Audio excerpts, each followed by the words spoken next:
Good evening. Hope everyone's doing well.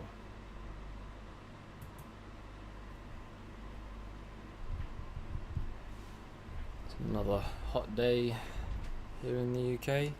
Sorry if you can hear the fan going off in the background again, but I need it.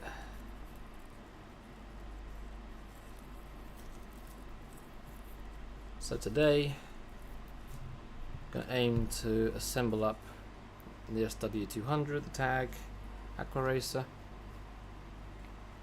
Got that in the machine last night.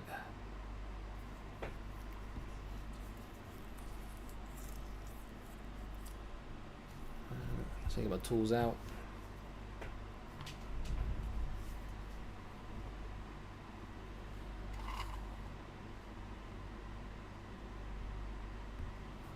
Yeah, that's today's objective.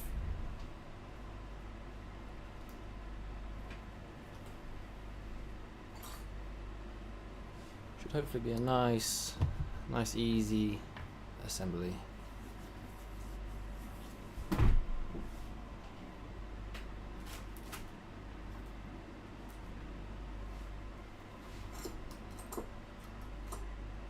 Do I sharpen my screwdrivers? I do indeed. They might have started to get a bit dull. I do need to sharpen them eventually.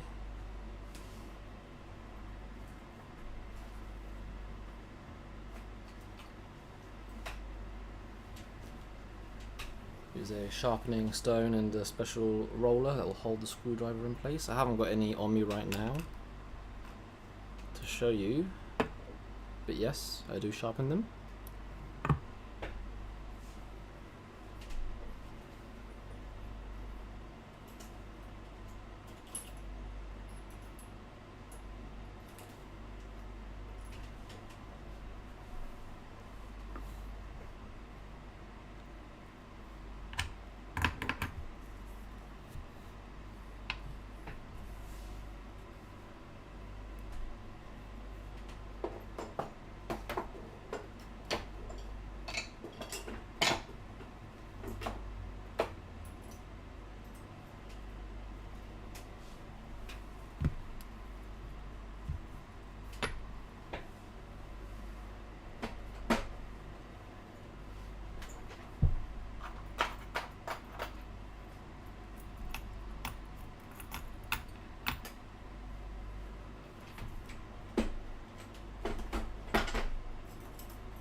Here are the baskets. So we cleaned it last night.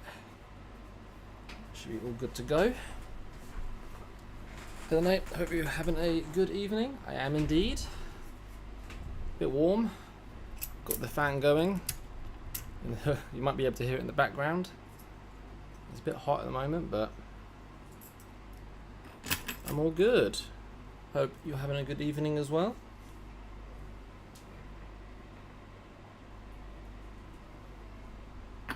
We've got the SW200 today.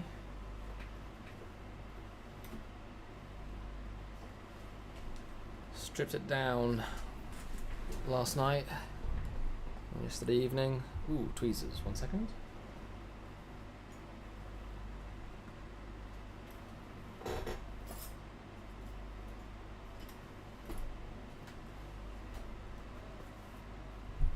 Tweezers.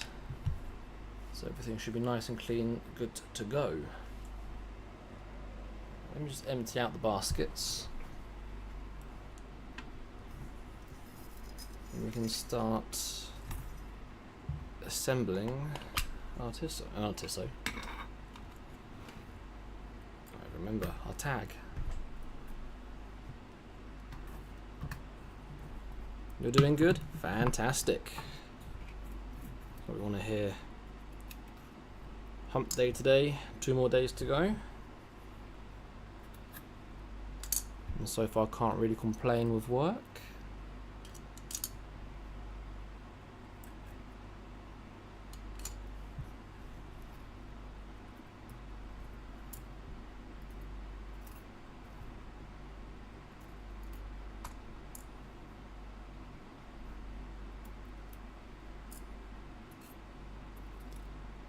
Done a little, I guess you must say, a bit of an experiment today with YouTube Shorts. I just recorded bits of my work during the day, which was what was I doing today? GMT, vintage GMT. I'll just take little snippets as I'm working through it. I can make a short out of it. So we're testing a little bit with YouTube, see how it goes. Just ordered some watchmaking tools yesterday. Fantastic. We're not expecting them in. New tools, new toys.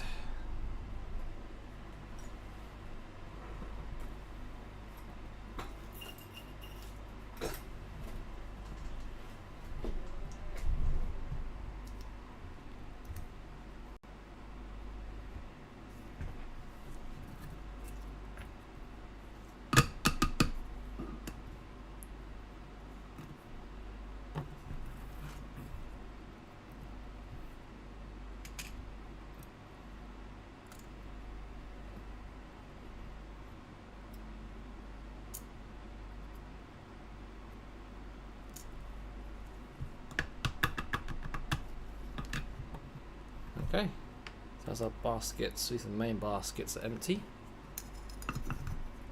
Anything left now is the screw basket. I'm feeling alright at the moment, so I should be able to get this assembled most of the way. I haven't got the case cleaned, so I'm not sure about casing it up today.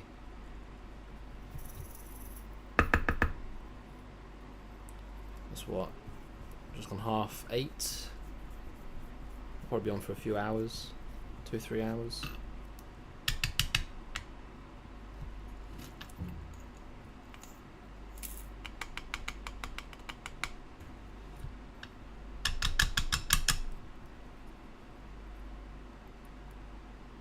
Yeah, I like to tap the baskets out. Sometimes bits can stick to the sides of the walls. So you see me tapping the baskets.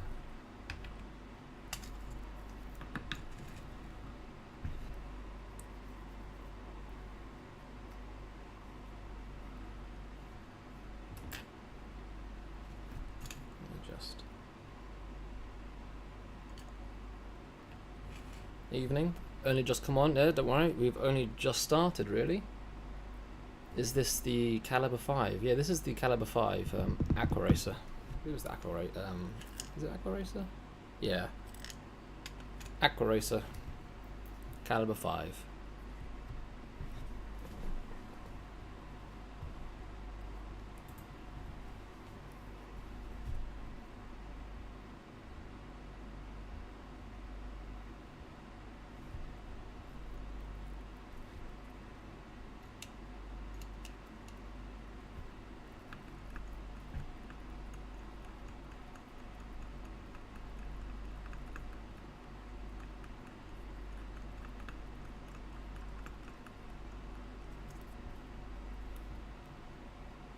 Basics, can write everything down if you're interested. Yeah, what have you got on order? What goodies have you got?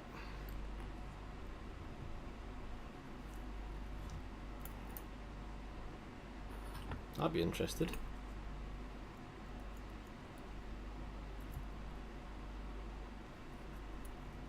So I'm going to actually just quickly inspect how the fluids are doing. Make sure the jewels are clean. I think my fluids are going to need changing soon, but they look all good. But to be fair, this watch was quite clean when I stripped it down.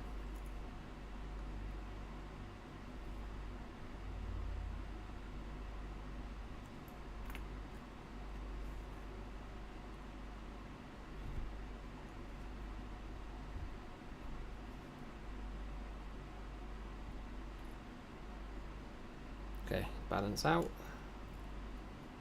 which is the first thing to do. So now it's working with the base plate.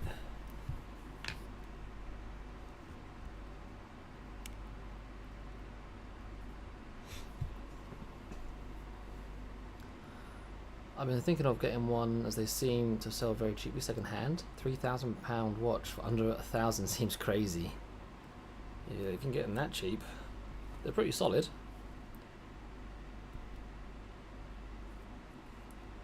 I wouldn't say a tag would hold their value as compared to other brands. You know, the big hitters like Rolex and Omega. But still solid watches. I've owned a few in my time. If you get them for a good price second hand, oh, I forgot a finger cup. One of them broke. If you even get a good deal second hand, you can get a nice watch. Very nice watch.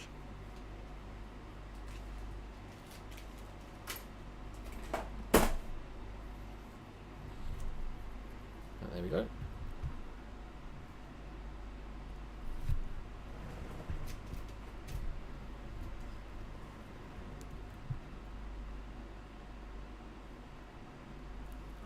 Keyless.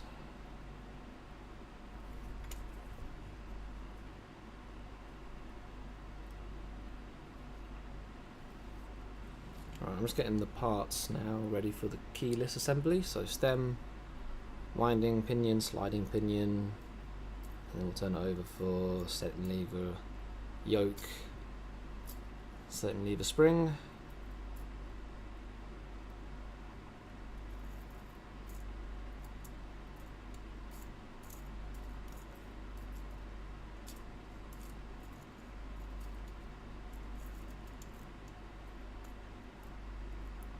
Picking everything out.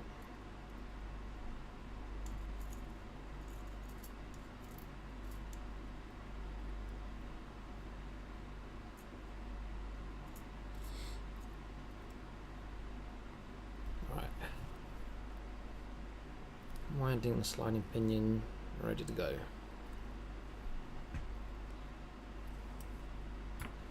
Let me just get this oiled up and assembled before I answer any other questions.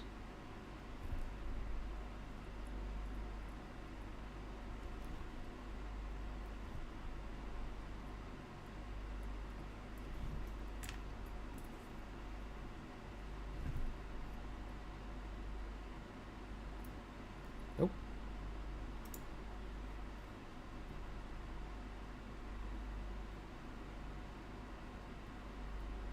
There we go.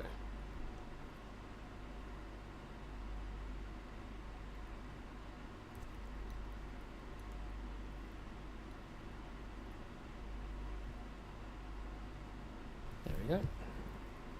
Stem and crown in with the winding sliding pinion attached.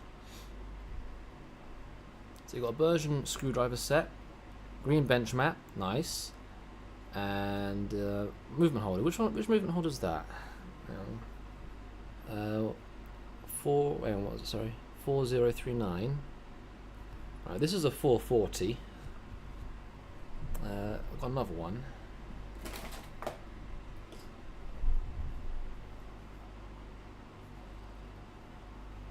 Okay, so the two I have, I've got the 440. And 439p is this one. 4039p is this movement holder.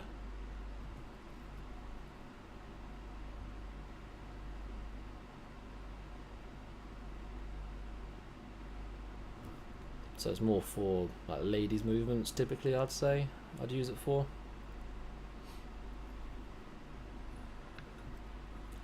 But the 440, which is this one, is the one I would use for gents, chronograph, that sort of thing. What else you got? Euler's gel cushion, Bergeron 5x loop. I haven't got a gel cushion, but I've got just a cheap cushion.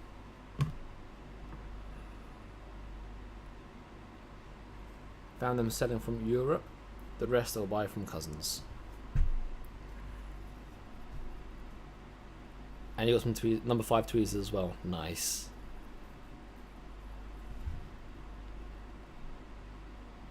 Got to order that one as well. Oh, what, the movement holder? Because you can also use this one for pocket watches. If I take this out, you can kind of get a gauge on how big it is. It can hold some pretty big movements. Whereas this one is good for small movements, ladies, dress watches. Not so much for the bigger movements, or even medium-sized movements.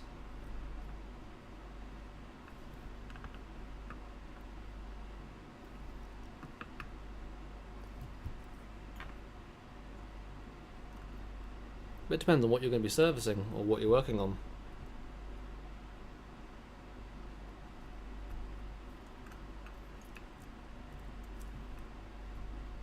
But it's good to have both. Good to have the option.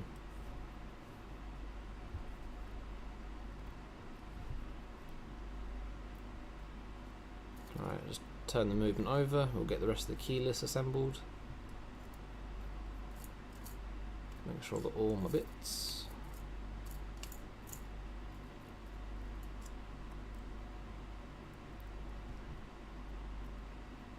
But yeah, personally I find myself using the 440 more movement holder.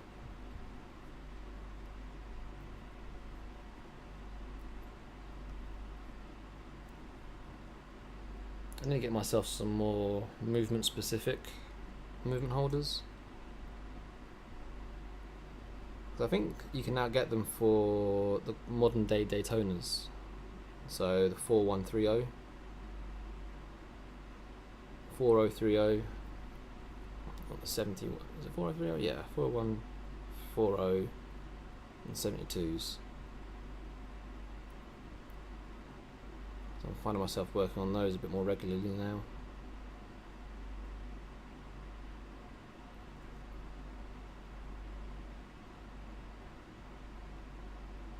Don't you use a strong loop? I do, yeah. I'll show you mine.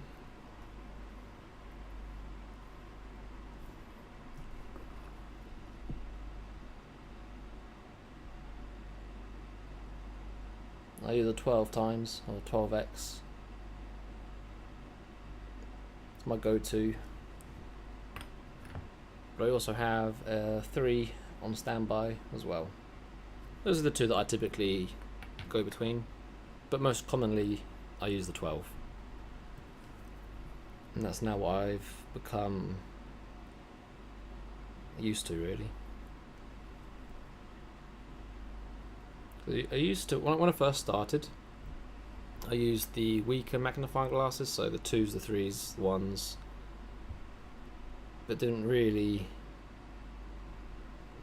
offer much help when it came to up close work. And when I started using the 12, it was a big difference. Alright, set and leave a spring in place. I just need to find a screw.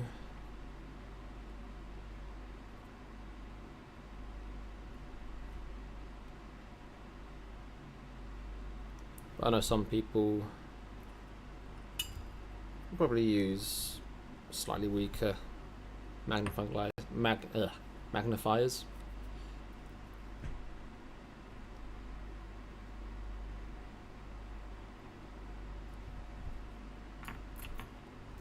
It's down to personal preference.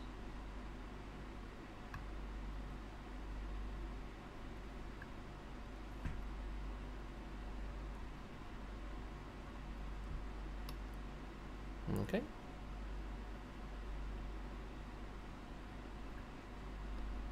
Never really have to go stronger than 12.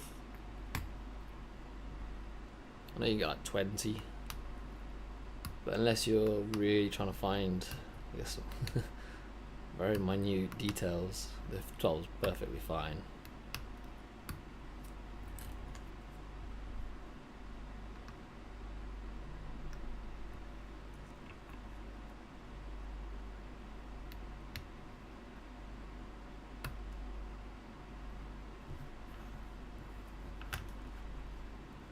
With the 4039 not be able to hold, for example, the SW200, I think it can when it's like at the max or close to.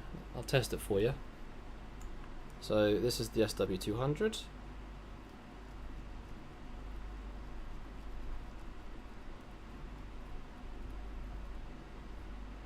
You can hold it.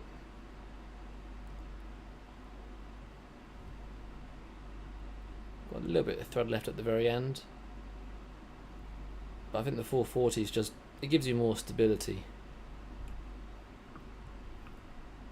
But you can use a smaller movement holder, the 4039.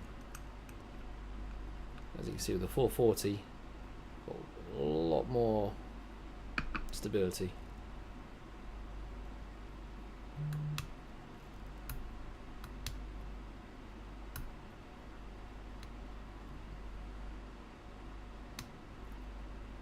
I have a watch where the anti-shock spring broke in the main plate.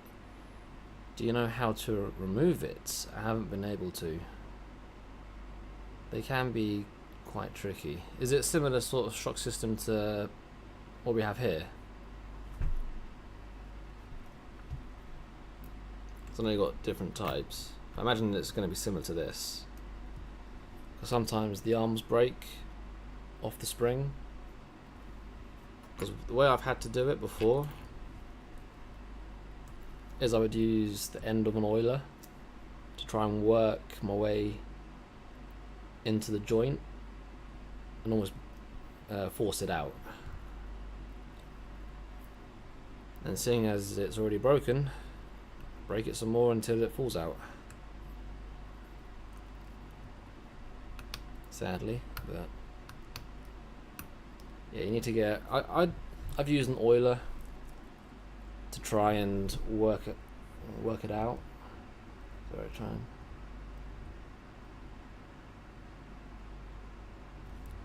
Get the focus back.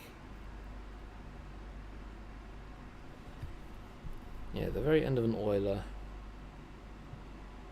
is what I've used in the past. I will get the 4040 because I want to service pocket watches too. Yeah, if you want to do pocket watches, I will get the 4040. Got much bigger base plates. Very rarely have I had a watch that's too big for the 4040. Only a few. Yeah, give it a shot with the oiler.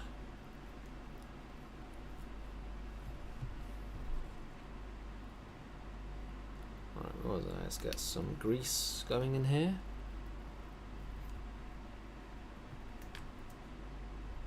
Yeah, sometimes the arms do break on the inklet box springs, on the shock springs.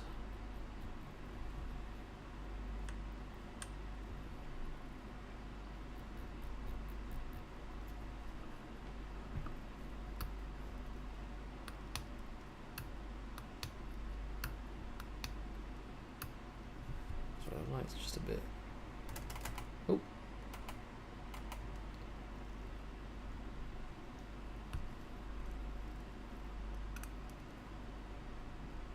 I know they can be quite a pain to refit as well, sometimes. It can be a coin flip, sometimes they go in real nicely, sometimes they can be a real pain.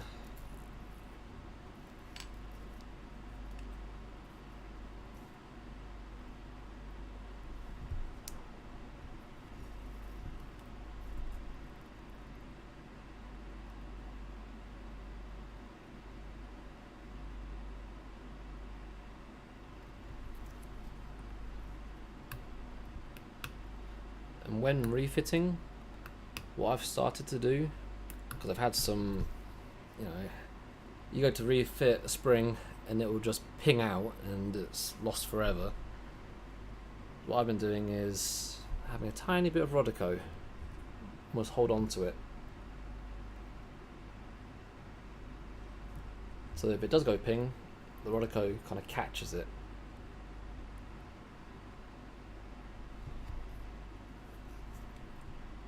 They can be very, very, very fiddly.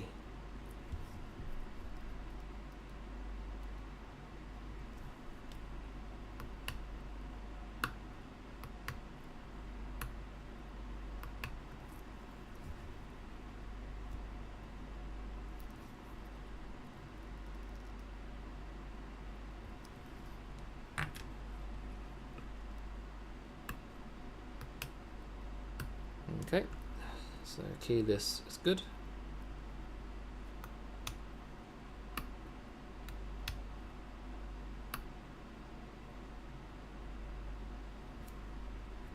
I mean, this watch was quite clean, so I'm not expecting to see many issues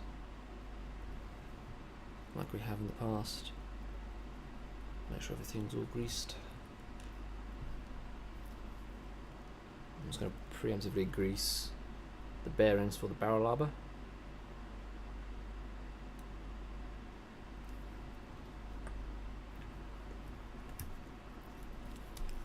Yeah, good luck fitting a new spring. I hope it goes well.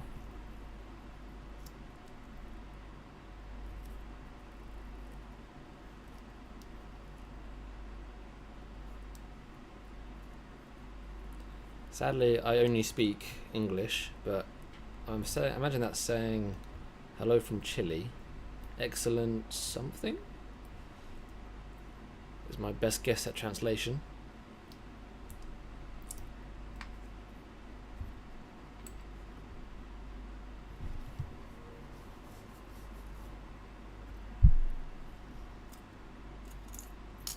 Okay, onto the barrel. Get this greased up. I left my grease packed away. Let me get that out for in a second.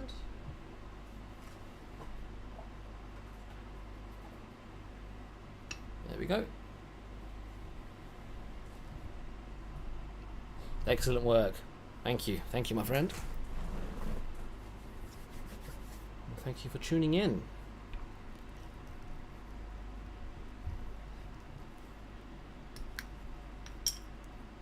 I take I was correct with the first bit that you're from Chile. Well, we've got quite a broad audience here, haven't we?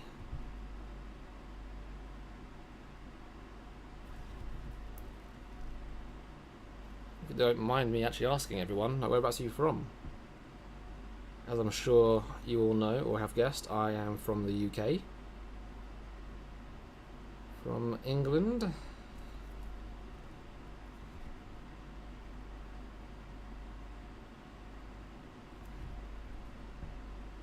Have been my whole life.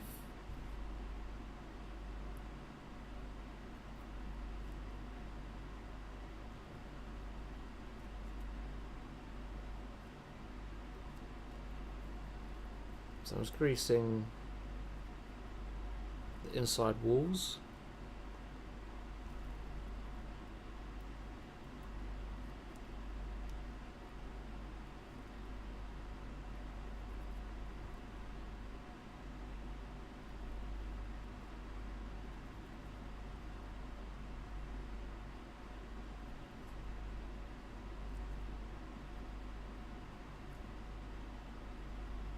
Netherlands. From the Netherlands.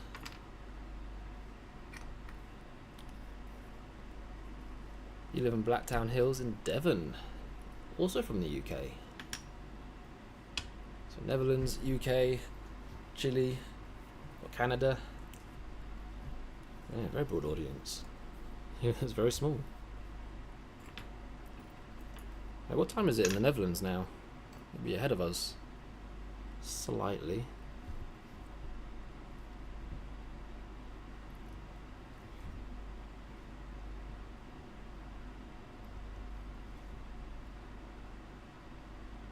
Sweden. Oh. So what time would actually be preferable for live streams for you guys? So I think you're maybe slightly ahead. So we're going to get the mainspring. This.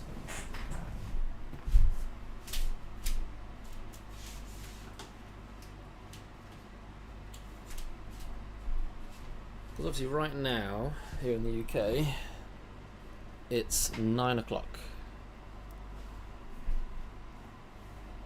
The Netherlands got an hour ahead of us. You're at 10.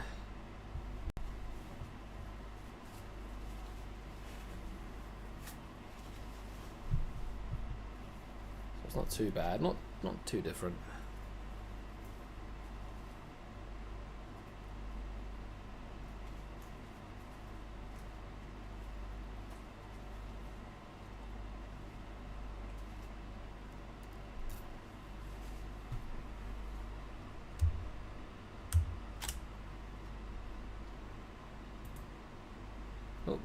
battery's low.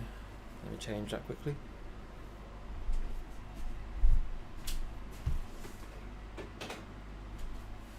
Right, just changing the battery. Be back in a second.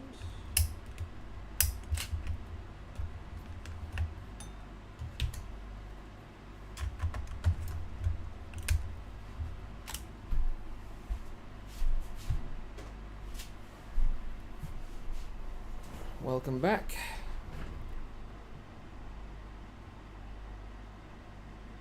I missed out on a set of mainspring winders today. It was a favourite set, so I'm going to stick to doing it by hand. You're off the island of Gotland last month sea trout fishing. Really beautiful. You see images of scenery out there and it's gorgeous. I hope it's like that in real life. It's not just the pictures.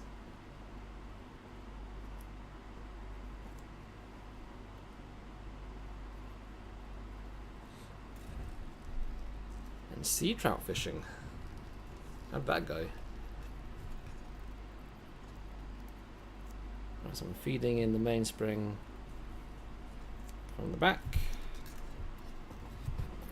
Get this first loop in.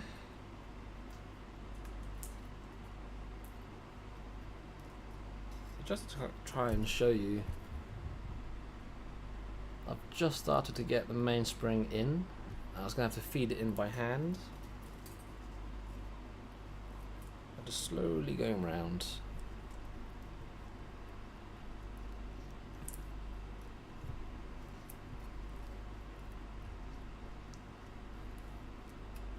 Your family's from Gotland. Was it catch and cook? I hope it was.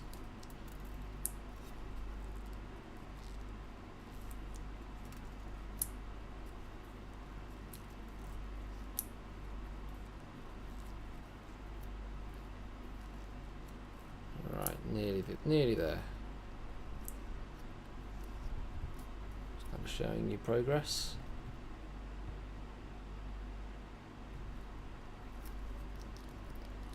And the sad thing is, because I have one finger that I don't typically wear a finger cut on, there might be some fingerprints I have to clean up. But there's the mainspring wound into the barrel. A quick drink because it is warm in here.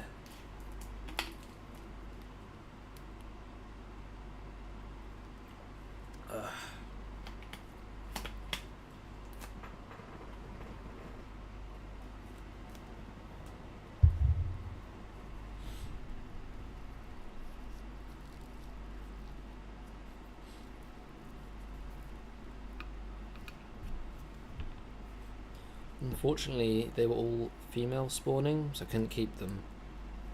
Did try. Okay, I'm gonna butcher the pronunciation of this. Is it Eid fish? Eid fish? Spelled that wrong, but it wasn't very nice. I take it there's restrictions fishing then. I guess females because of, you know, eggs and such like, reproduction. Not wanting to kill off the future generations.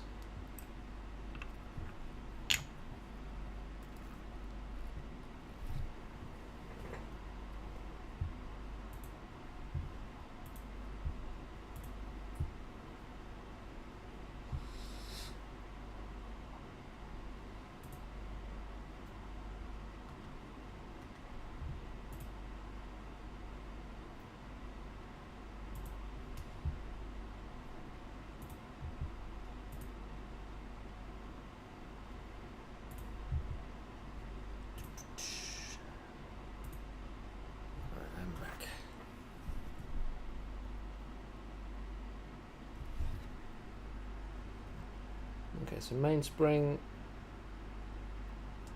is in the barrel. Let's put that aside. Actually, put the whole thing. And we shall now move on to the arbor. Get that greased, get that fitted. Sort out the cap. Then the real fun begins.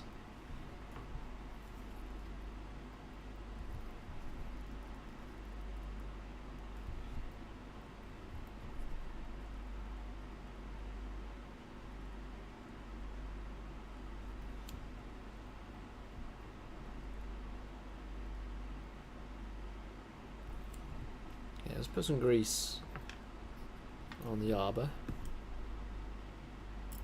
Nope. Stuck in the rudder coat. There we go.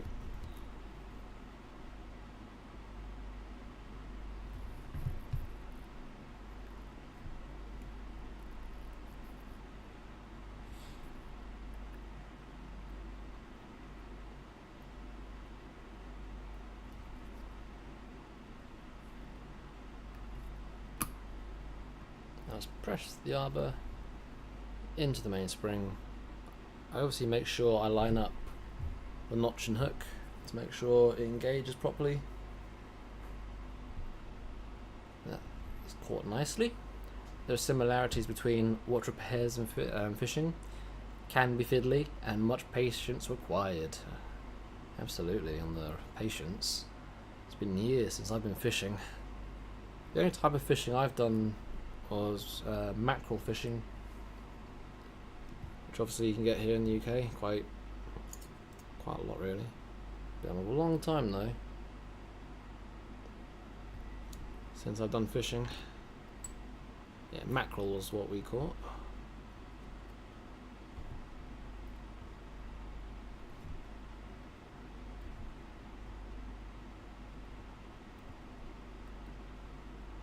Get a few blobs of grease down there.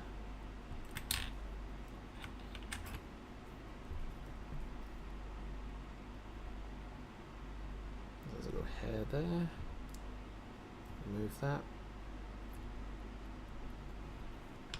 And you'll hear a click of the cap fitting. Nice. A nice solid click. And we can move on to getting the barrel assembled with the train.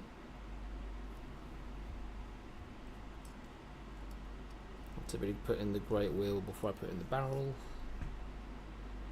Before I do, I just check all the pivots, make sure once again everything's all good.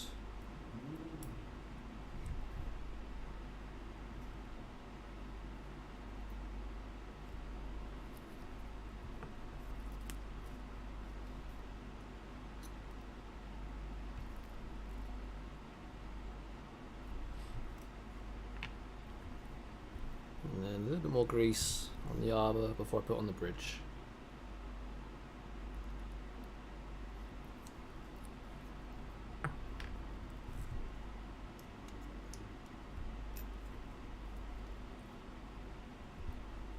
Also don't want to forget the stop piece.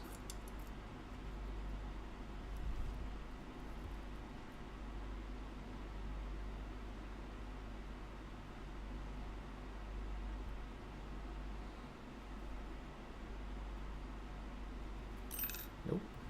Dropped my barrel bridge.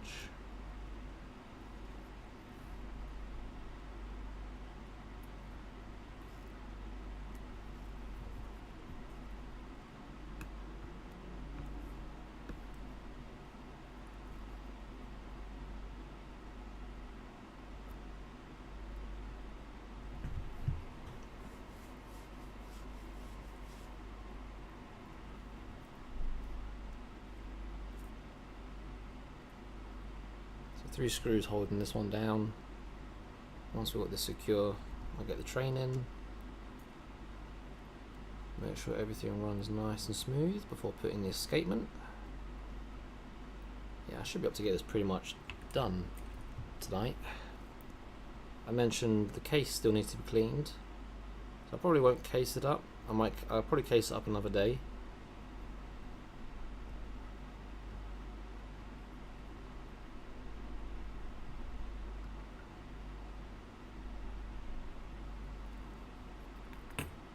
Get it cleaned tonight, I reckon.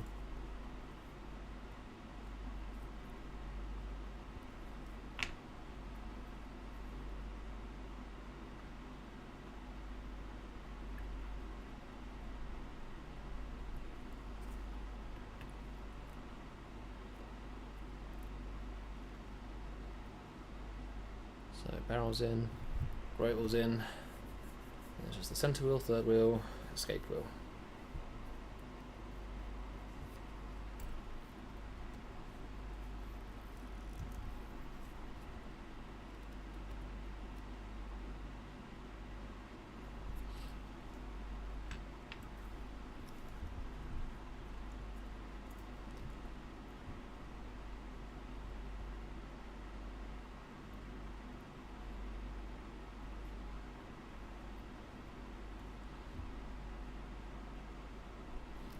You can really forget how small these movements are when looking at them on a big screen. I should really get something to compare it to. Let me find something. Coin.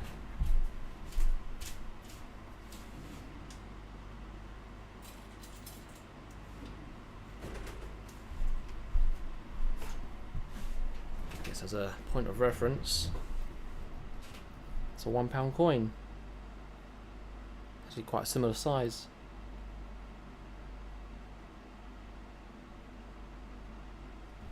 So no bigger really than a £1 coin, maybe ever so slightly.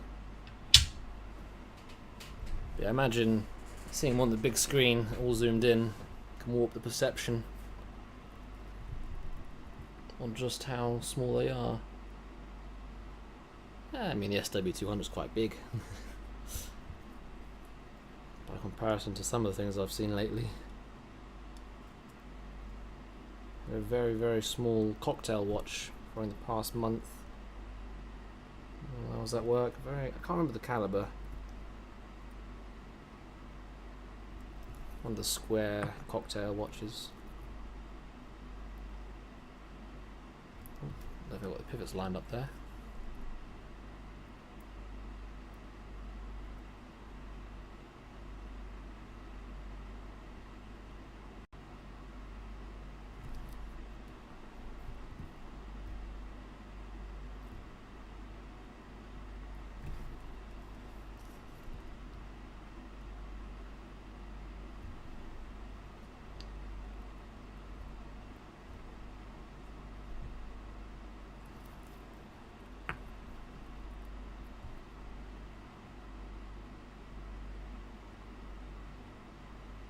Let's get this train bridge on.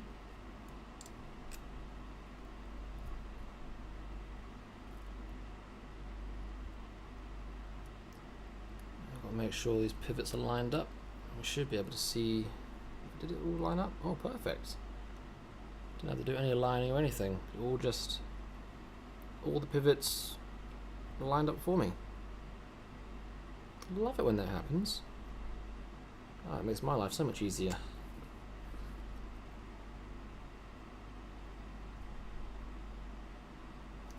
We are blessed by the Swiss gods today.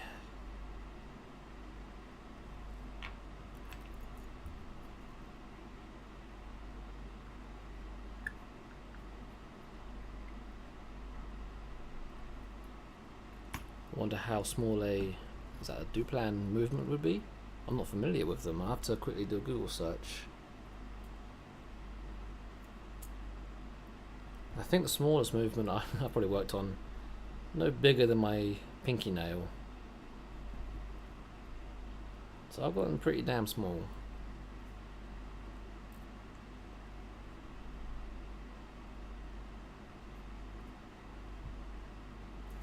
So I'm just looking for a screw. There she is.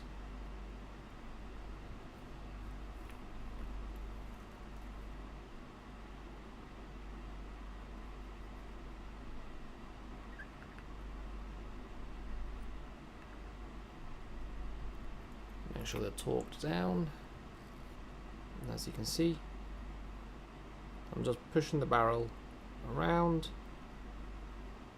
power's going through the train, so everything's lined up, looking good.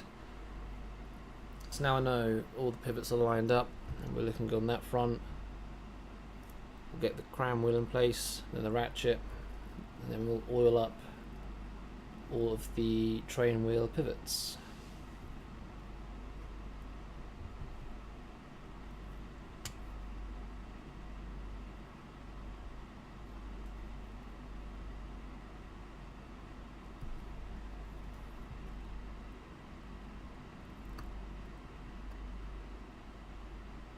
Okay, what I just put in was the click spring.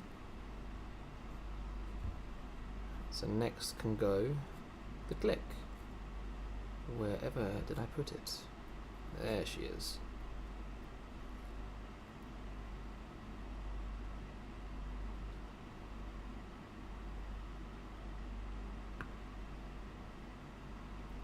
Okay, that's the click in position. Don't want to play with it too much, otherwise it might ping back out. So the way I typically grease the post for the crown wheel, so I'll seep it in just around here on the wall that it'll ride up against. Sometimes you can see the 2824 and the SW200, you see wear along this post, but basically the crown wheel eats into the metal, and it can cause quite a nice bit of damage. Thankfully there is none on this one, but it's something to look out for if you overwork on one of these. It's quite easy to see because you'll see metal shrapnel everywhere, or metal dust, and it will literally chew into that post. So I make sure to put a nice amount of grease there.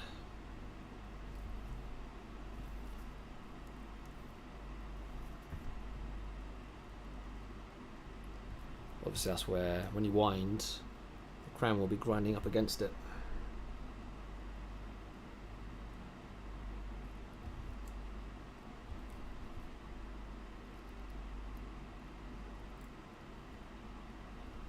Okay, that's the walls greased.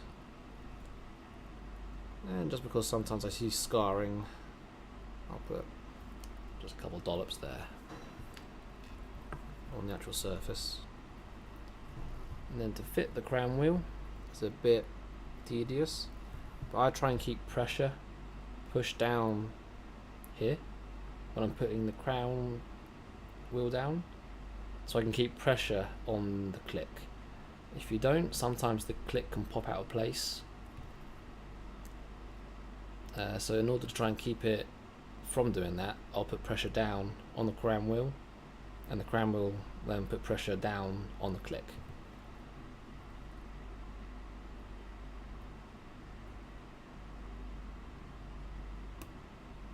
Like so.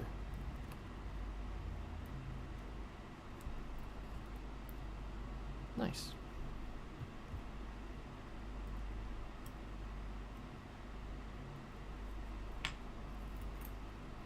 Just little methods and tricks I've picked up from doing goodness knows how many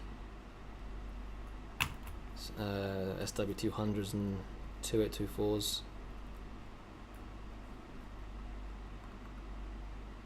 You can't just put it straight down because your click's in the way.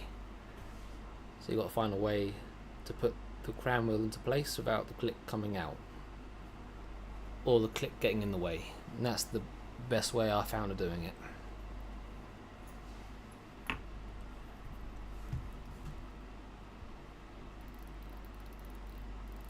Alright, our crown wheel engages with the winding pinion, as you can see, turning. Have we gone out of focus?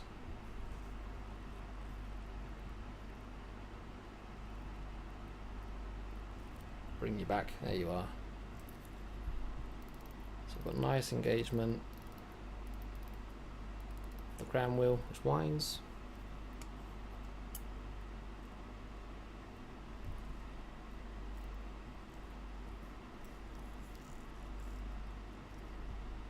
And next is the ratchet wheel.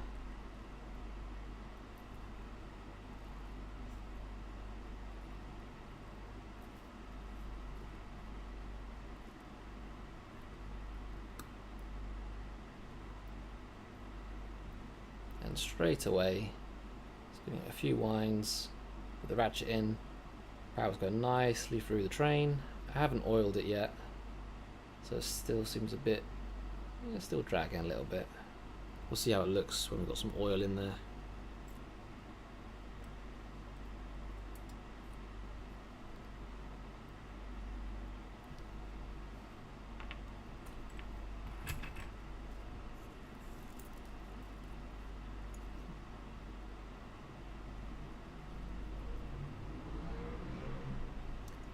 I'm just using the hand pusher to hold the crown in place, and then that will then hold the ratchet in place, which allows me to torque the screw down, because otherwise you go to screw it down, it just spins. So I'll just hold it in place with a hand pusher. Right, let's get some oil on these pivot jewels.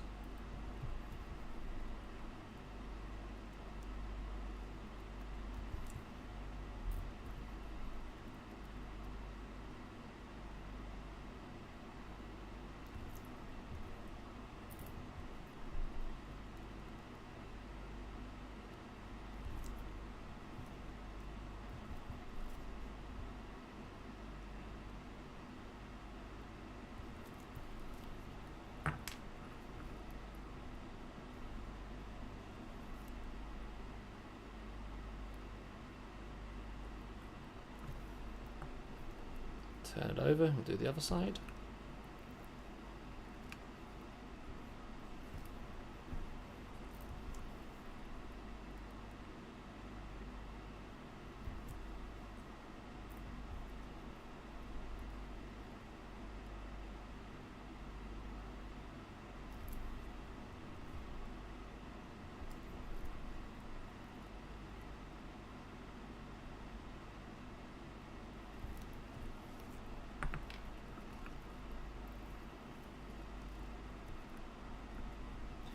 And so now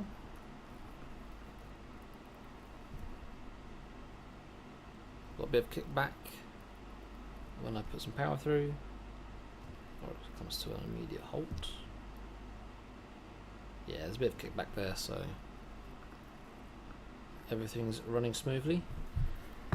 DM16-A, made in 2016, it would seem. Let me have a little look. Let me just Google that quickly. Quickly Google this movement.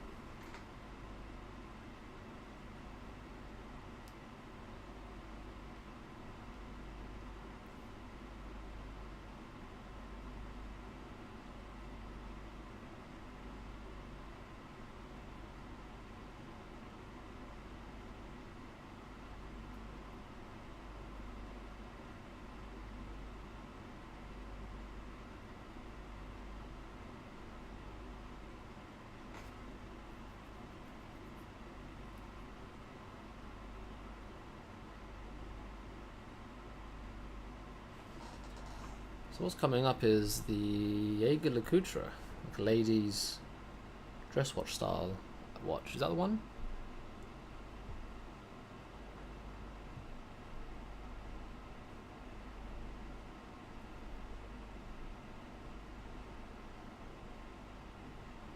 Like a Jaeger. Looks very similar to the sort of size I was working on about a month ago. Past few weeks.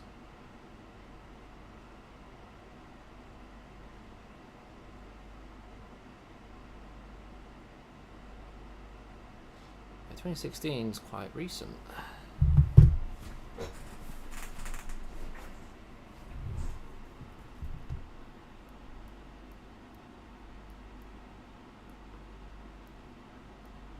Yeah, they're pretty damn small. It's like a little dress watch sort of style.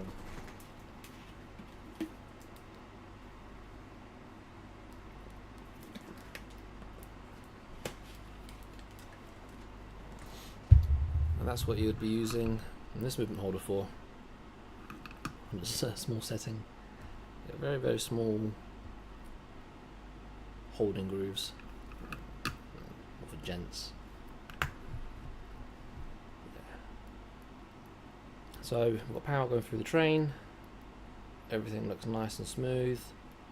We can move on to the escapement, we'll get the pallets in. And and then we'll get the watch ticking.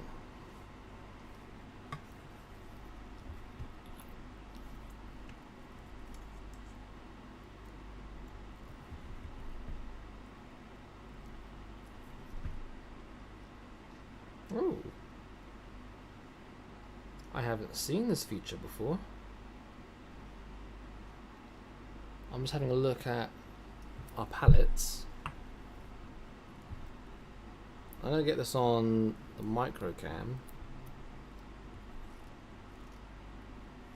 It's nothing like too special, but I haven't seen it before, at least not on an SW200. I've no living memory of seeing this.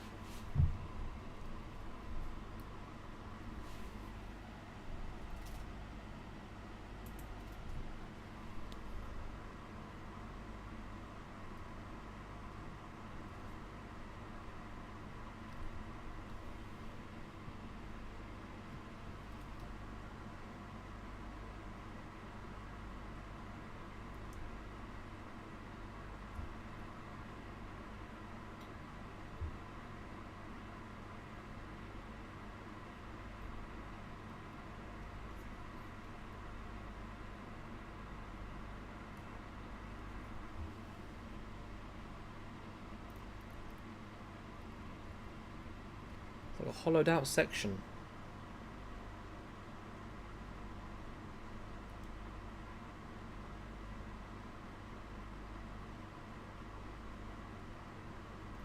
Right there.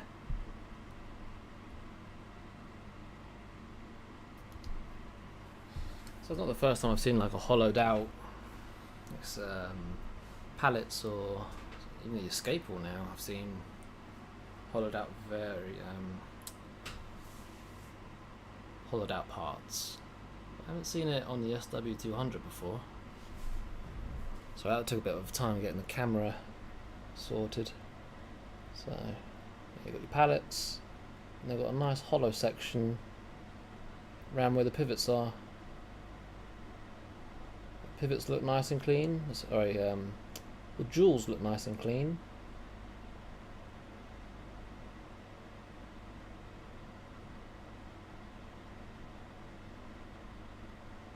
Yeah, I haven't seen a hollowed out section there before. Yeah, just thought I'd figured I'll show you. Back onto main cam.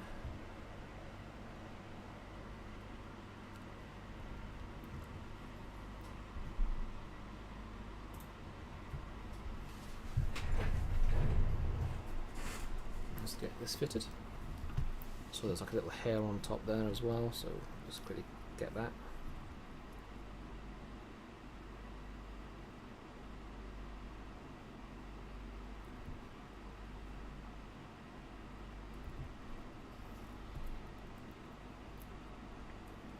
You can see the shellac too. Yep.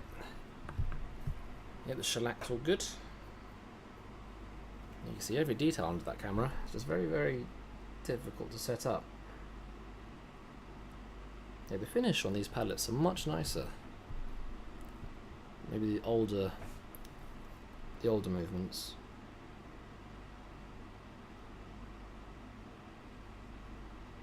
Just a nicer finish.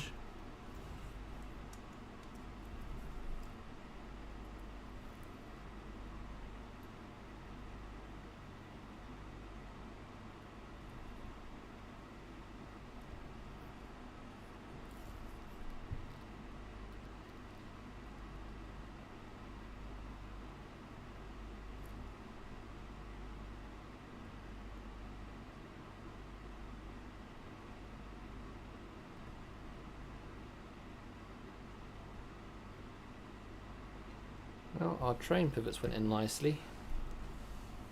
Pallet pivots not so much.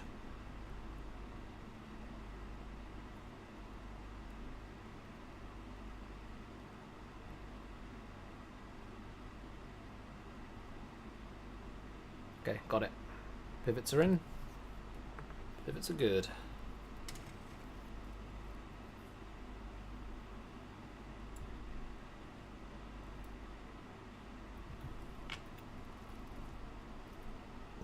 can see every single detail. Oh, that's just the camera shutting off, don't worry.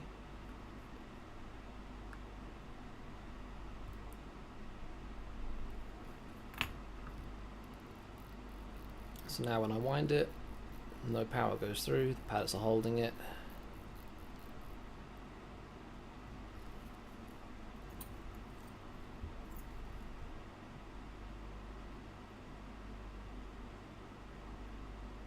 You see, power goes through.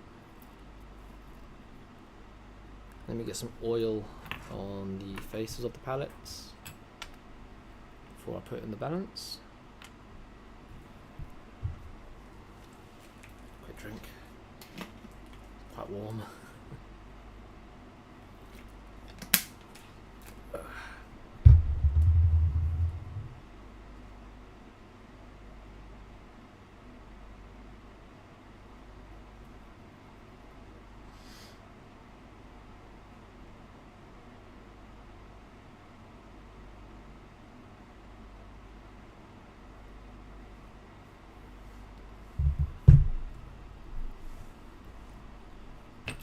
Where's my micro oiler? There it is.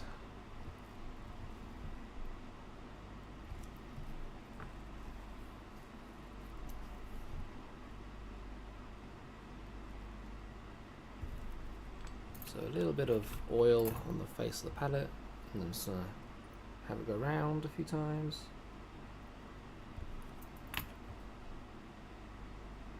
Do that 2 or 3 times, it should be okay. The downside is the micro oiler, it picks up a very small amount.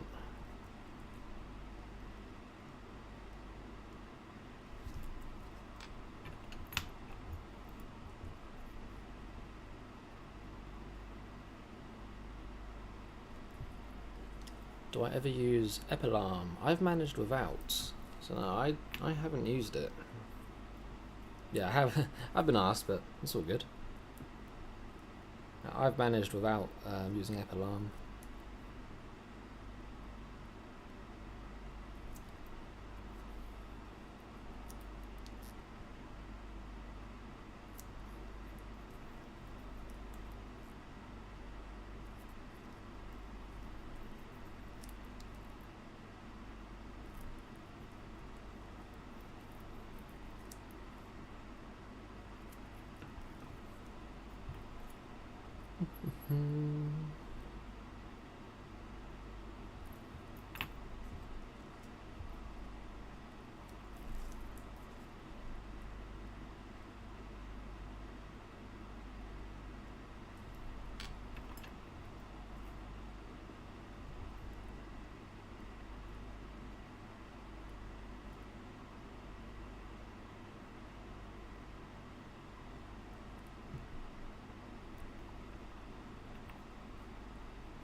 Okay, that should do.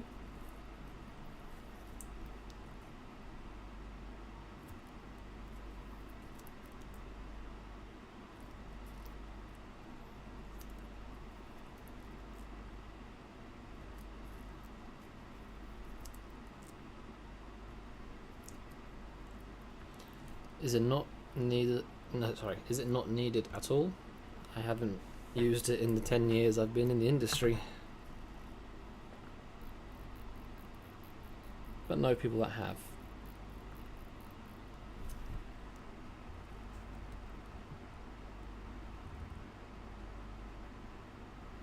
Even where I'm working now in London, not to my knowledge, I don't think anyone's using Epilarm. Might be wrong though.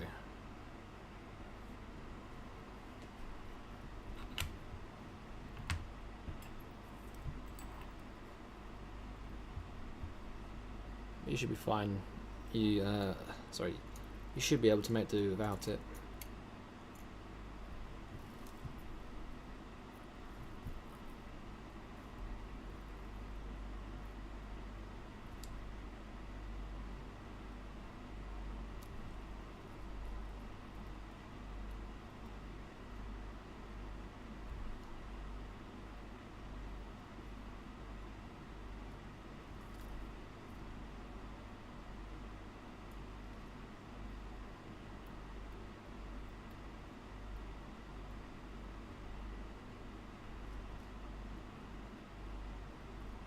Pivots are lined up for the balance. Doesn't want to go at the moment, but once we get the jewels in, it'll fire right off. You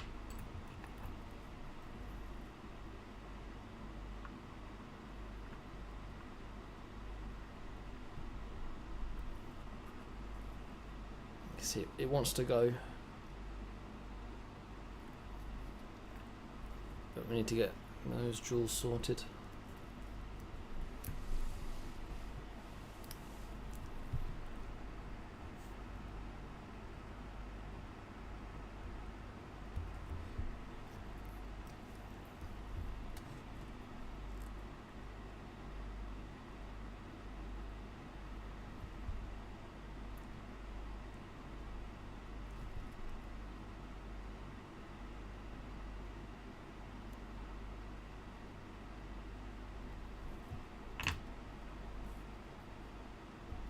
Jewel number 1.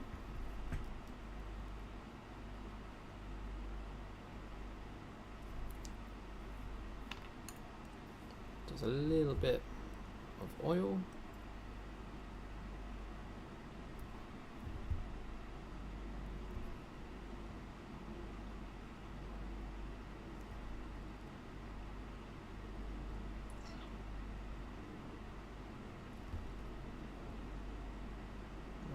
Rodico stuck.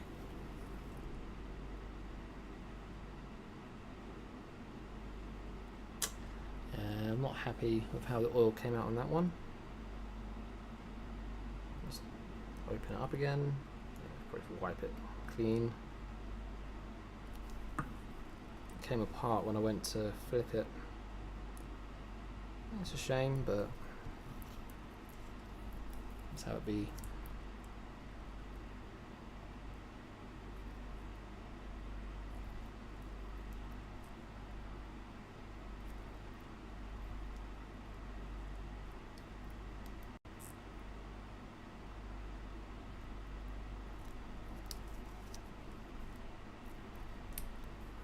Sometimes you get what I always refer to as a banana when you oil. That wasn't what happened here, where the oil spreads around the jewel rather than staying in the center.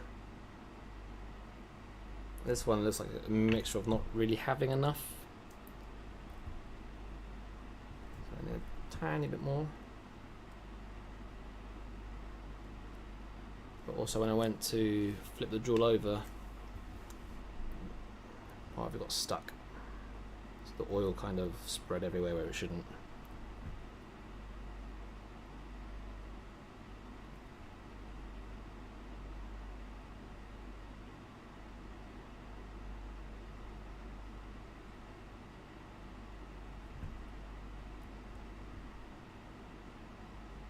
That's better. Right. First jewel done.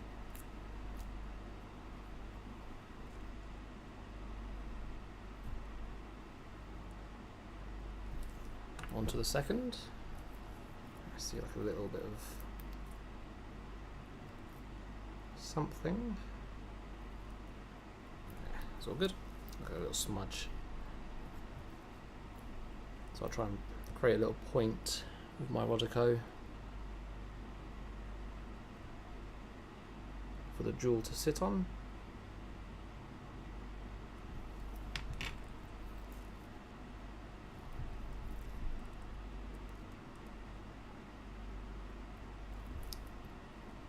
Makes life a little bit easier.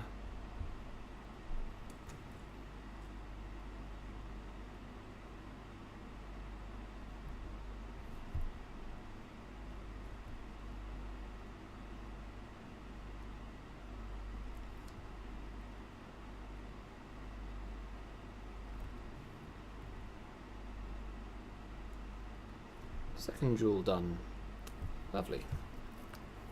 Right, let's bring our movement back.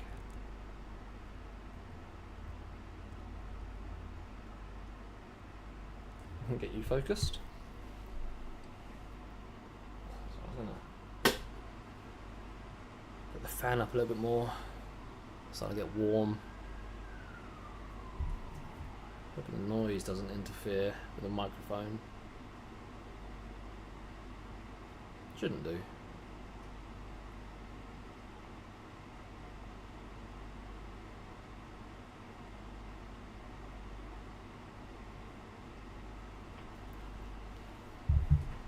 Right.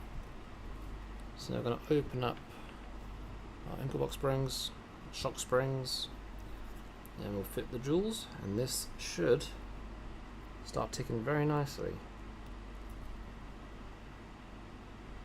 So our train is nice and free. Our pallets were good. Not seeing any signs of damage or wear basically anywhere.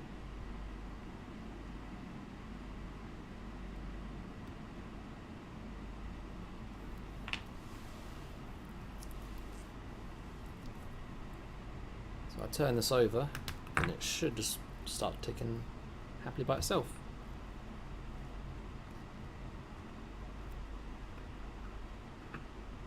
Ooh, you're not going to.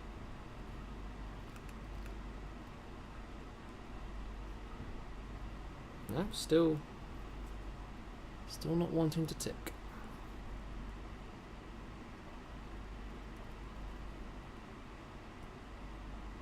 Okay. And our spring has just pinged out of the housing. So I know we were talking a little bit earlier about removing and refitting the ankle box springs. I guess now I'm going to have to do that. I guess everyone does things differently, but it's fun to learn from someone who works in the industry how they do it. Yeah, I know lots of people that have used Epilarm. I just didn't use it when I was training, and I just haven't had to use it since. Gone into orbit around the Earth. Thankfully, that hasn't happened. It's literally landed about a centimetre away from the movement. So we've got it right here. But it has on occasions gone into orbit. Best believe me.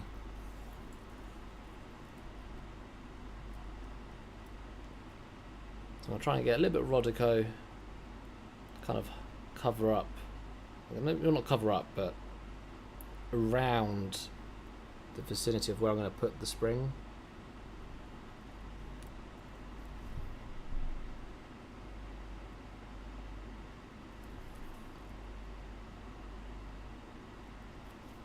So I'm getting it into place. I have pulled out the stem, so now the stop piece has stopped the balance, so it's not going to tick. I'm getting my jewel ready. I want to fit this in one go.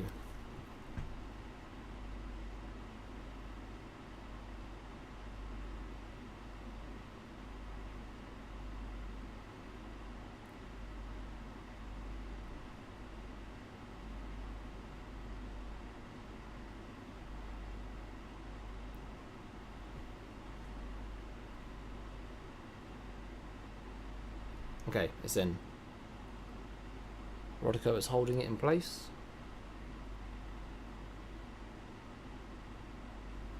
Oh, what a little hair. Little hair in the jewel. So let's remove that.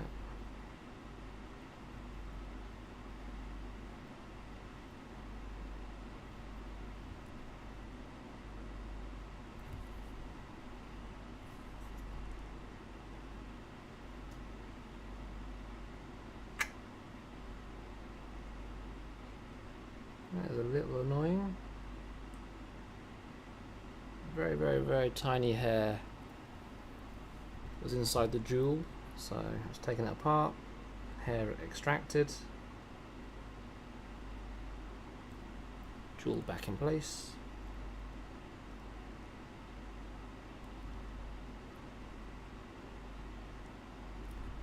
Jewel is good.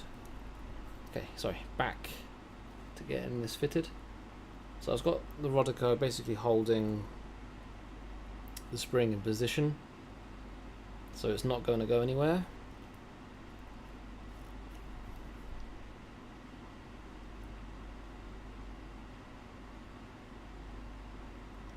which will allow me to get the jewel in position.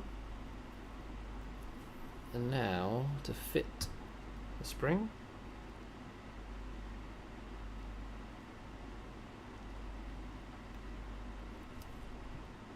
It's in.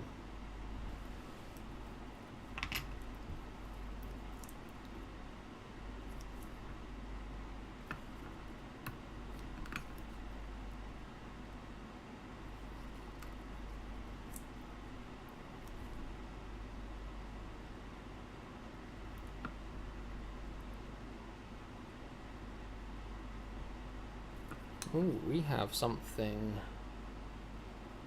very wrong. Very, very, very wrong with the hairspring.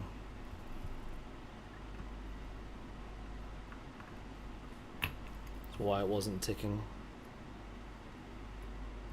I was a little bit concerned when I got the first one in, the first jewel in, and it didn't want to start to tick. We may have a bend somewhere. So this is just a little spike.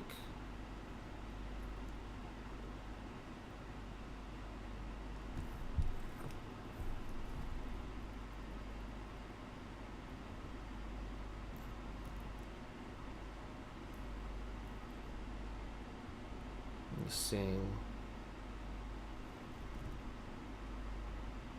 any kinks somewhere.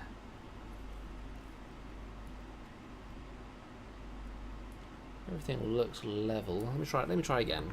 Maybe it just went in awkwardly. Maybe.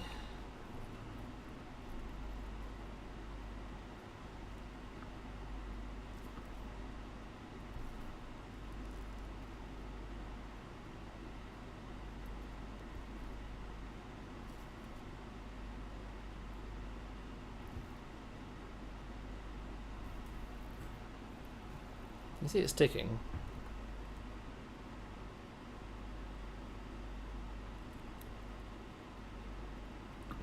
There's so much wrong here.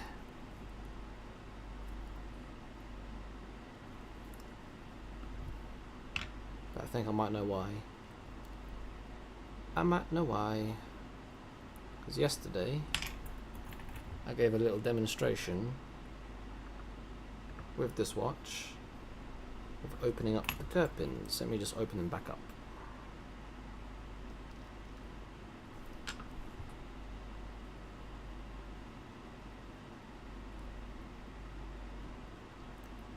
I think that solved it. Yeah, so I opened up the curb pins yesterday. Sorry, not opened them, closed them. I guess I went a tiny bit too far to show on the demonstration, and it basically was holding the hairspring just too far aside. But I just rectified it. It's ticking nicely now. And I closed the curb pins a little bit, so I've opened them up all the way. But we should be okay.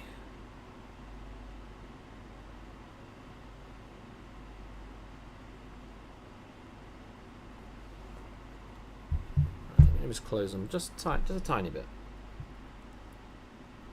So our hairspring is also very close to the stud.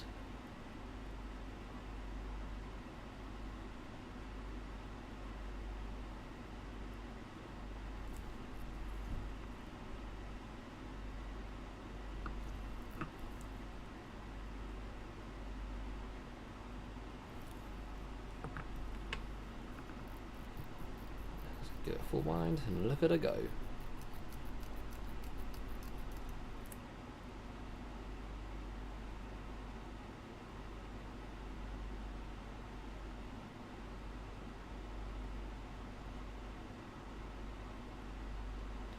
So I've closed the curb pins ever so slightly. If I do it much more, then it's going to start adjusting the position of the hairspring. We've got nice action, very nicely.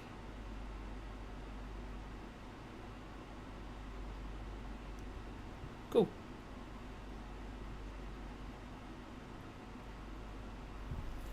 So next, what I'm going to do is do the automatic get the automatic assembled, flip it over. We'll get the dial on, I reckon. Get the dial side done. I'm not going to case it up today. So once I've finished stream, once I've got the darn hands on, I reckon, I'll get the case cleaned up so I can, on the next stream, get it cased up. That'll be our goal.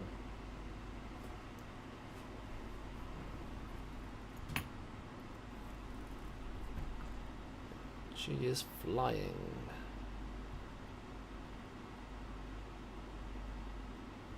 Nice.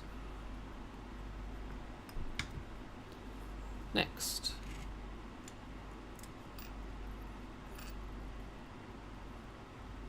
Automatic.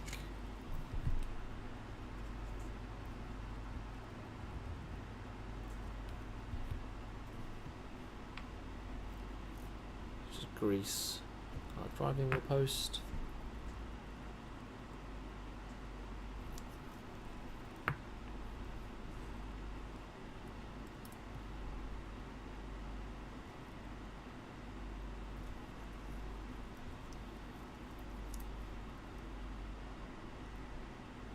They may also notice I haven't replaced any parts for this or the automatic, and I'll have to update myself with exactly how slowly to operate, because at least with when they had updated their movements, they would exchange all of the automatic components, so both the reversers, the driving wheel, replace everything. This I think is a newer model. Now I haven't been provided with any parts to replace, so I'm going to use what I have to finish the watch. All the pivots are good, all the components are good. Yeah, usually you just replace the internal bits, or at least Salita used to. I'm not sure how they operate now, or it might just be particular brands.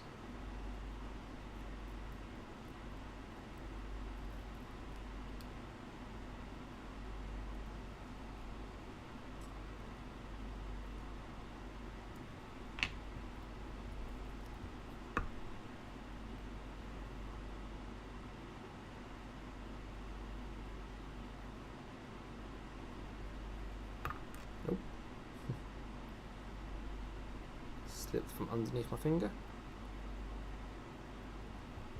All the wheels turn nicely, so we'll get this oiled, get it fitted to the main movement. Nice easy automatic system, 4 wheels, 2 reversers, nothing overly complex. Right.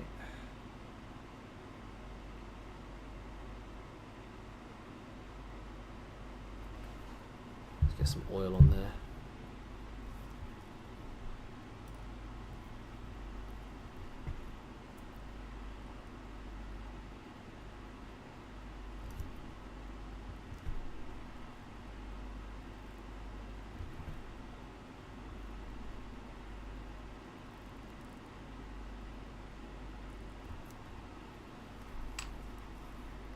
Turn it over. Do this side.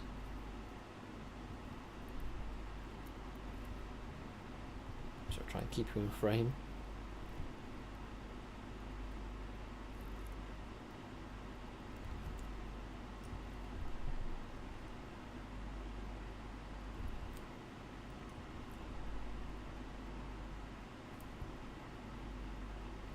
Oh, oil worked his way up my oiler.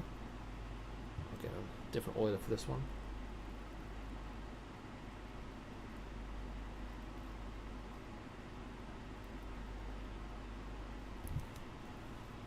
Alright, all the oil done.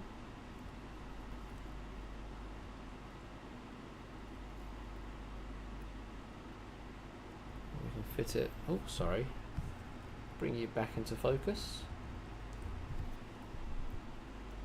So automatic, go straight on top. Very nice and easy to align because you've got a hole for the crown wheel screw that pokes out here. Obviously driving wheel engages with the ratchet. So it's nice and easy to set up, and then as I press down, or I'll keep some pressure down, I'll give it some wide, and you just saw it all engage. It went down, engaged, all teeth go engage properly, so we can screw it down. And now I'm not going to break anything, power's going through. Screw number one.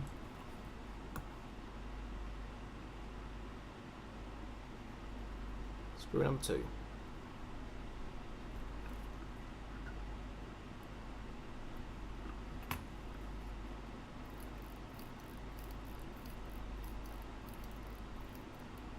Beautiful. So it's basically everything on this side of the watch done. Give it a nice shot of the balance. So all we now have to do is the dial side. So do that in just a second.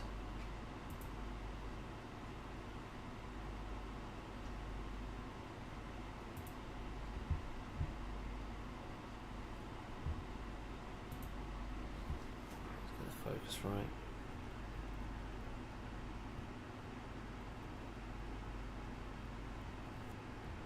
I was going to very quickly go to the loo, have a quick break, a quick drink. So give me a few minutes, come back, we'll finish off this movement. Dial hands, and we'll finish it off properly on the next stream, which could be tomorrow. We'll see how we go. So back in 5.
Okay, and I'm back.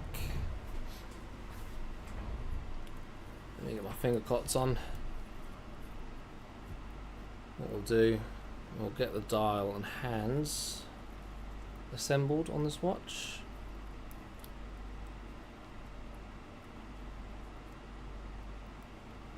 I'm probably going to call it after that, so probably be a few hours in stream.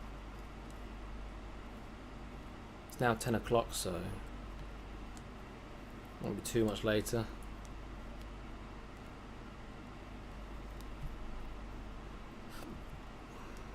Excuse me.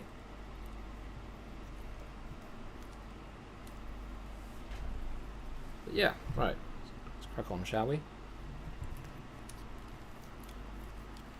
Get a different movement holder.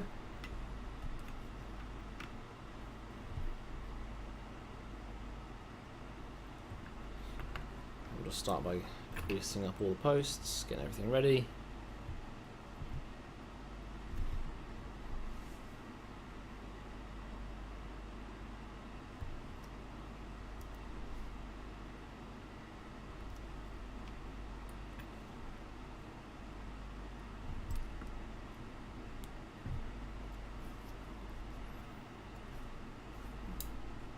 As well as getting some grease on our cannon pinion.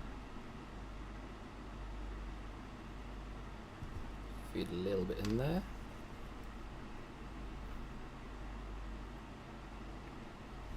Cannon pinion in.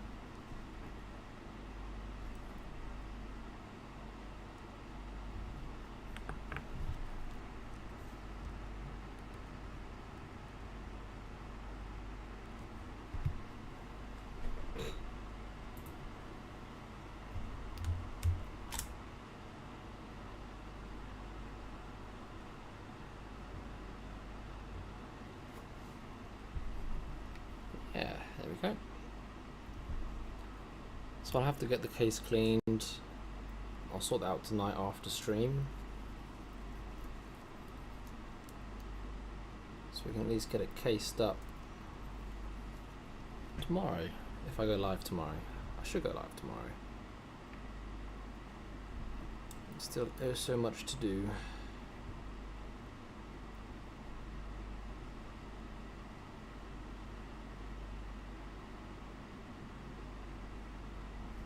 It's our setting wheel.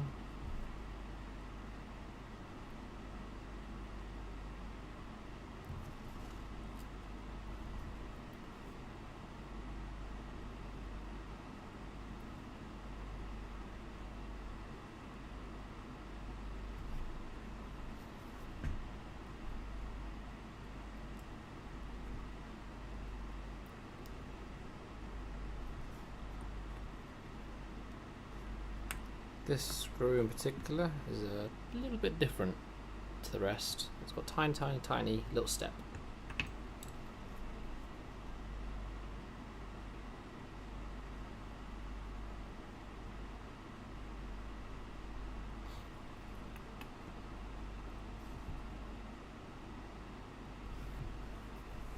Because, actually no, we've got... Okay, we can leave the date disk for the time being. Haven't got to worry about that for the moment. I'm just going to put it back to this movement holder. A little bit back and forth.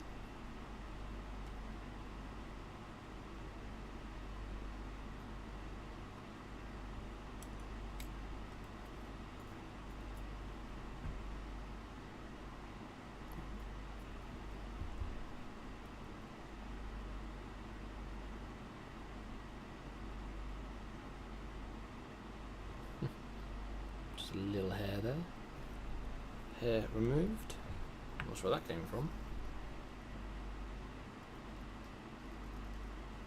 Make sure no debris. Remove anything.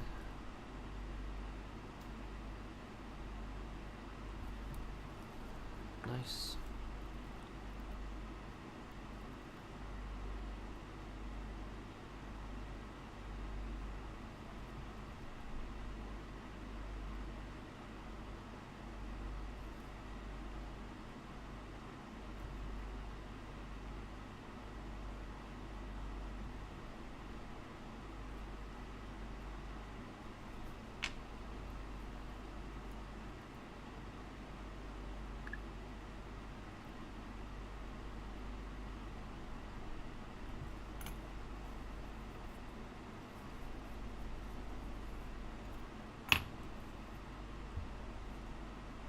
And finally, the hour wheel. A little bit of something on there. Might be something in my pots that was been stuck to some components there.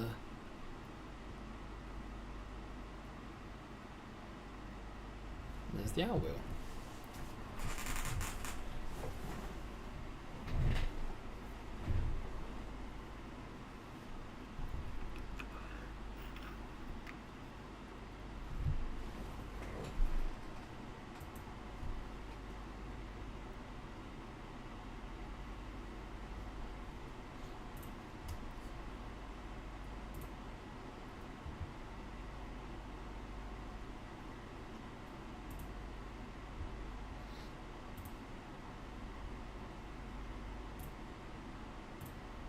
Okay, so everything's now in place, just with the exception of our date disc.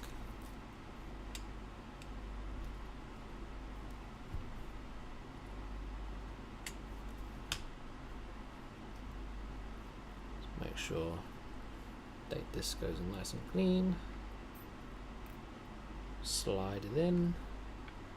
And there's tiny little notches on this plate which allows you to line up the date disc.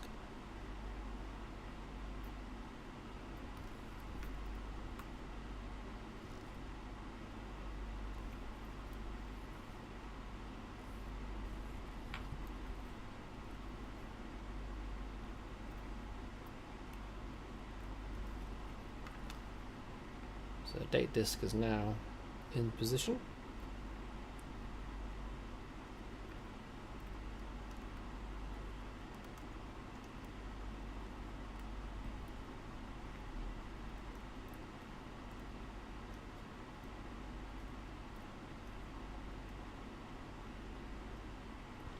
Let's put a bit of grease on that spring.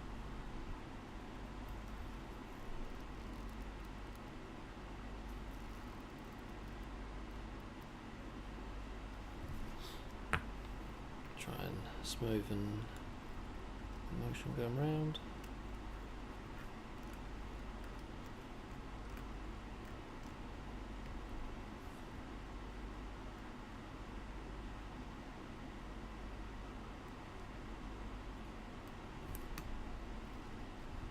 Also, one check, it's gonna see how the candle goes round. Sorry, you can't really see, my fingers are in the way. But no, it went round nicely.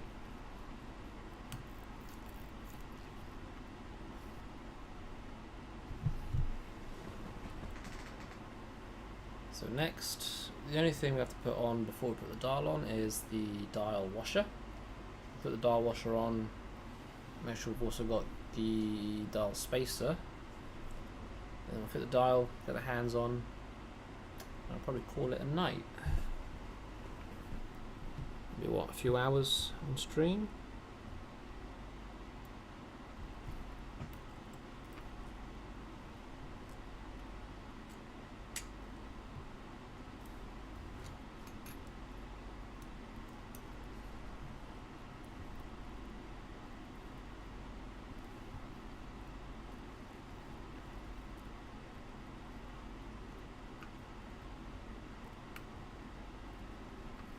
Okay. Dial washer is on, spacer is on.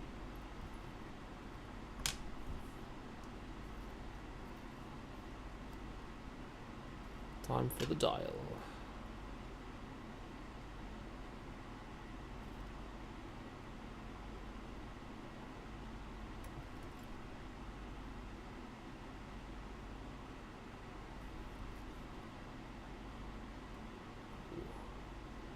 I've got this lined up, yeah. Let's try and line up everything a little better.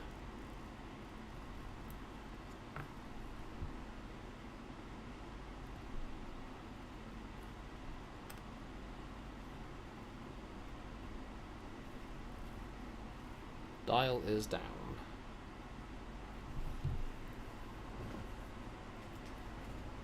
So all I'm going to do Just make sure those dial feet are secure.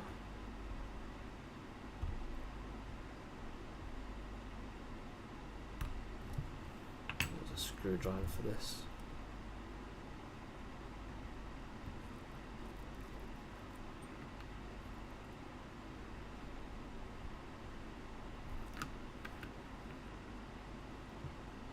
And dial is now secure. Lovely.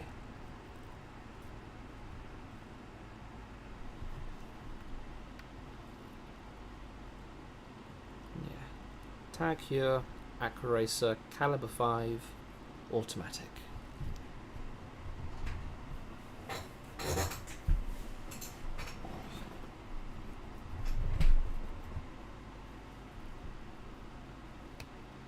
So pull out into handset.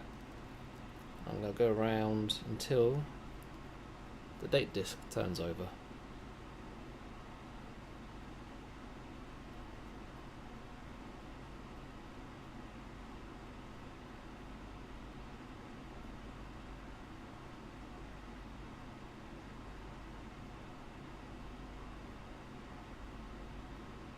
Okay, it's just starting to go.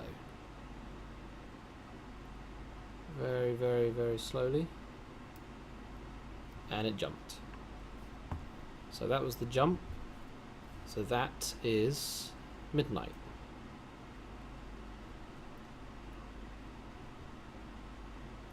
Which means we will set the hour hand to 12.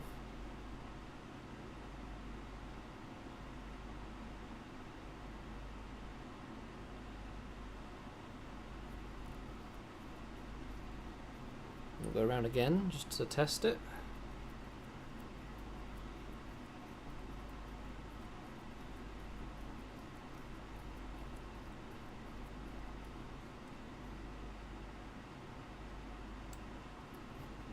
I think we're good. Push it down all the way.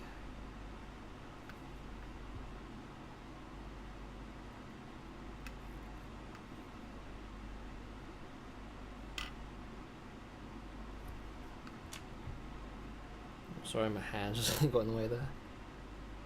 Make sure we've got clearance between the hour and the dial, which we do. Last thing we want is our hour hand scarring the dial. So I was going around making sure we've got clearance, which we do.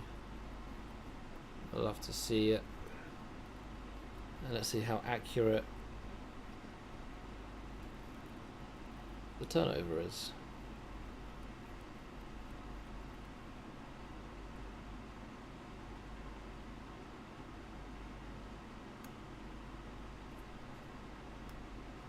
Yeah, it's pretty darn close.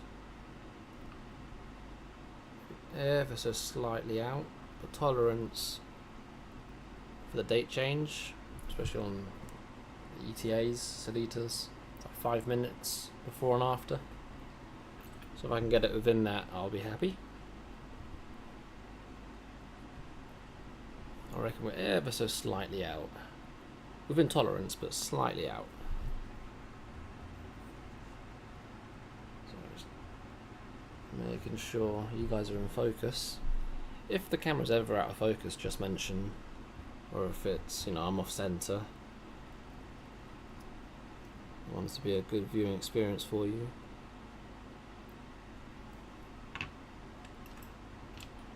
I'll just kind of put the minute hand down, try and straighten it up.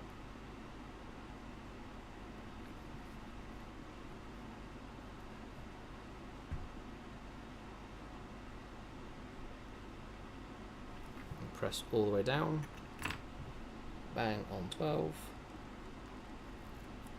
And again, we will run a quick test. We're now going to see exactly how close we are to that tolerance. I'll just make sure the hands line up. So that was midday at 6 PM. The date should start to turn.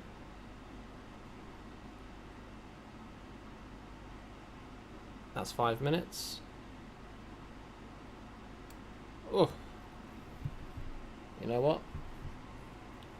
I'll take that. So within like 2 minutes, we are changing over. So I'm very happy with that. Like a little speck on the dial. Just make sure there's no grub or anything. So the last hand is the seconds.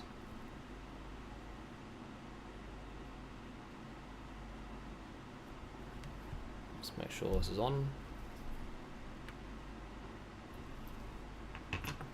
Just want to secure underside so we can't really see. Just a tiny bit of pressure just to make sure it ain't going to come loose. I can see it's been bent down almost, so I'm just going to quickly just raise it.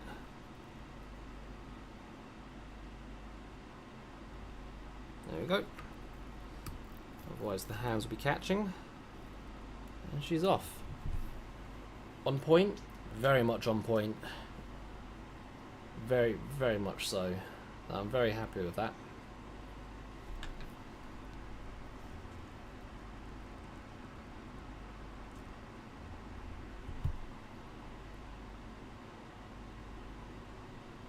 To get that within 2 minutes, that's pretty good going. And tolerance is 5, so no, that's a good evening.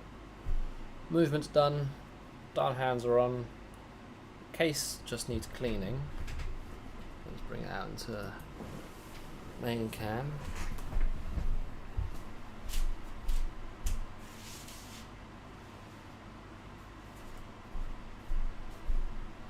So we've got our case here. Once I finish stream, I'll quickly put this in the ultrasonic, this case. And then when I next go live, I will case it up and get that finished. Lovely. Alright, it's nearly been 2 hours, we're approaching 20 past 10. I'm pretty happy with how it's gone today. We've got the movement assembled, so happy days. We'll also test it a little bit. Thank you all so much for joining. Honestly, having you guys here just to chat with is amazing. Thank you for coming. And I'll see if I can go live tomorrow. Does the bezel stay on? It does. I'm pretty sure this one spins. Yeah. This one's yeah, this one turns.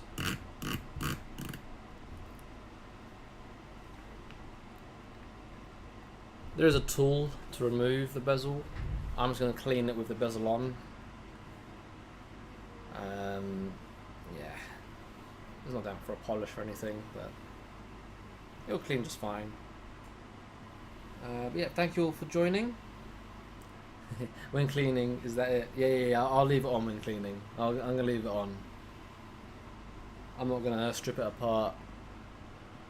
The only time I would, very quickly. The only time I would is if it's really gunged up and seized.